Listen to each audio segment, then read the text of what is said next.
Well, all right, gang, this is St. Helier on the island of Jersey, and behind me, this is the English Channel, including a cool little municipal tidal pool that St. Helier has created. It's been here for about 100 years, so it allows for safe sea swimming. And there's a cool little swimming club right there. But I'll be out on the channel this upcoming week. I'm heading over to the port in about 2 hours to go get my Coastal Skipper certification from the RYA. So that was me in late June. I did a week of RYA Coastal Skipper practical course after I had been studying the RYA Coastal Skipper Yachtmaster theory online for 6, 8, 10 months, something like that. So I had a week on a 38-foot Jeannot Sun Odyssey that started in Jersey, St. Helier, and then proceeded through a series of kind of ports on the northern coast of Brittany, Les Altrieux, Paimpol, Sanquet, and Sanca. Those destinations were chosen in part because they had pilotage, navigation, planning requirements and conditions that would like establish or test and give me experience for the coastal skippering. So I had done the RYA Day Skipper 3 years ago, both online theory course with ardent training and the practical course in Jersey. So what to expect from the Coastal Skipper, or how is it different from Day Skipper? I'll say that there are maybe like 3 or 4 elements that are pretty key, like secondary port calculations and corrections, for example, recognizing and dealing with tidal gates, and then navigating with like secondary channels, and involved a little more preparation and forethought. As a coastal skipper, I basically did not have the obligation of handling or doing almost anything. My job was to give them tasks and make sure that they could moor and put out fenders and could helm and follow my pilotage plan and so forth. And so everybody was really happy about that. Good camaraderie. Really enjoyed that. From the last day of the RYA practical course, I immediately flew from Jersey to Southampton and then went down to Gosport, where I had a week of level 1 clipper training. And I've registered for the 27-28 Clipper Round the World race, and I'm going to be doing a transatlantic. I think I talked about this in a previous episode. So level 1 training, I didn't really know what to expect, and it was a bigger boat. It was a real challenging and a real fun experience. It turned out all of the members of the level 1 training were like men from about age 41 at the youngest to probably 60. And these were all guys who had been like pretty successful in their lives and careers. I think we basically kind of like came together and ultimately worked fairly well with the skipper and first mate and second mate. This is a big boat. We were on 68s and we're going to be on 70s in the race. And the Clipper 68 has 11 winches.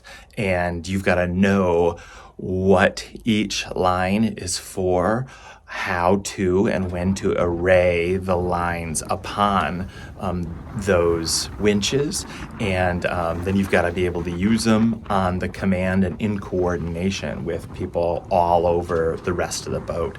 And so while I have some sailing experience, I was completely new to a boat of this size, and so basically I tried to go in with as much humility and with as little expectation and as much willingness to learn as I could.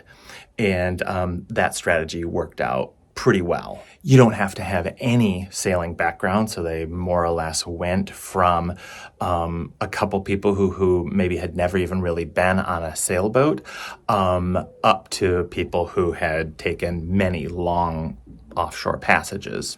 So there were times when people made the classic beginner error of wrapping a line counterclockwise on a winch rather than clockwise. And so I had to correct that. And like 2 safety turns, even I had not had that kind of experience. And so being reminded of that was, like a necessary step. Mostly it was pretty physically and mentally demanding because while we had a set of like wet notes, basically kind of like waterproof little cheat cards to go through the processes that we could refer to, they kind of expected us to know by the end of the week, and really kind of maybe even by the middle of the week, what the process was and what our role was. And they kind of rotated us from station to station when we were tacking or when we were jibing or when we were reefing. And so we were kind of always on edge. So let me tell you, even though we slept in very Spartan conditions on the boat, as we will during the race, and these dudes many snored real loudly, I slept like a baby. It turns out if you remove the stresses of work and family and then you work your butt off, you can sleep real well.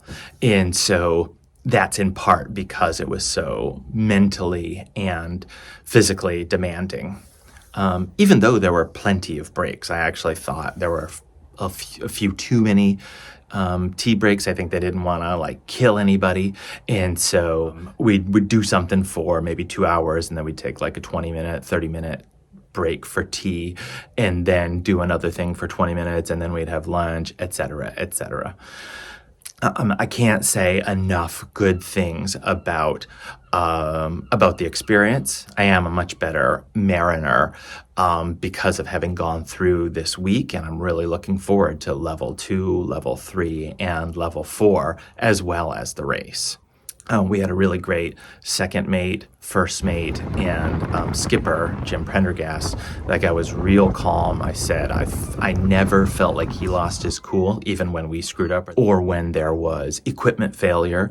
And he always felt like he had our best interests and our learning as well as our safety in mind. I really appreciated that about him, and I really appreciated that about Clipper. It was really a first-class organization, even if it was a big organization.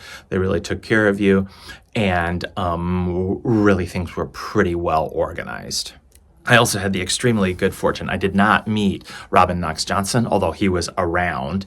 He was walking through Gosport a couple of times, but I saw Suhaili, which was his boat that he took in the original Golden Globe Around the World race. So after that week of pretty hard sailing, I took a ferry across the channel to Saint-Malo, and then since I've been on holiday with my family for the last 3 weeks. We just learned that one of the ports will be St. John's, Newfoundland, out of Canada, and I'm on the leg, which will be transatlantic. So while I had been thinking that like this year, there was a Washington, D.C. to Oban, Scotland leg, I thought maybe it would be Washington, D.C. to Scotland again, because I could basically sail out of my hometown almost.